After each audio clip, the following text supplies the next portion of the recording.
আজ রবিবার দুপুরে হয়েছিল পটল ভাজা আর আলু বরবটি ভাজার সাথে সঙ্গে ছিল চিকেনের পাতলা ঝোল।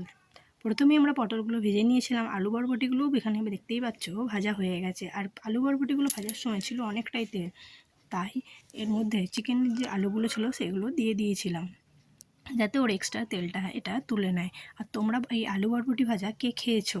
খেয়ে কিন্তু দেখো অসাধারণ লাগে। আর এই রেসিপি জানতে চাইলে অবশ্যই কমেন্ট বক্সে জানিও। এখন আমি চিকেনটা বানানোর জন্য এর মধ্যে তেল দিয়ে দিলাম।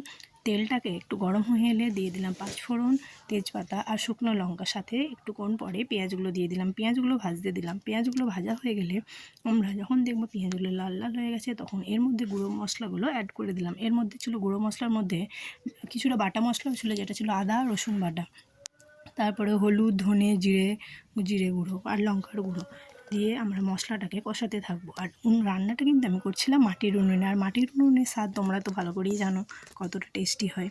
যখন দেখবো আমরা মশলাটা থেকে তেল ছেড়ে আসছে তখন আমরা এই মশলার মধ্যে দিয়ে দেবো চিকেনটা দেওয়া হয়ে গেলে চিকেনটাকে আমরা অনেকক্ষণ ধরেই কষাতে থাকবো। আর মাংস যত কষাবে তার স্বাদও ততই ভালো হবে।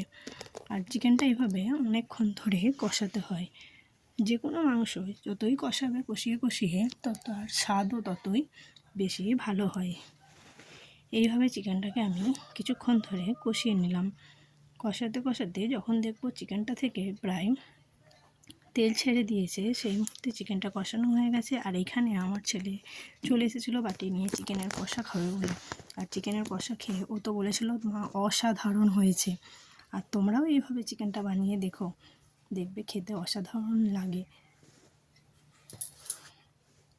আর পাশে হচ্ছিল ভাত রান্নাও হচ্ছিল। এভাবে ছেলেকে আমি কিছুটা তুলে দিলাম। তারপরে ছিল গরম জল বসানো, সেই গরম জলটা মাংসের মধ্যে দিয়ে দিলাম।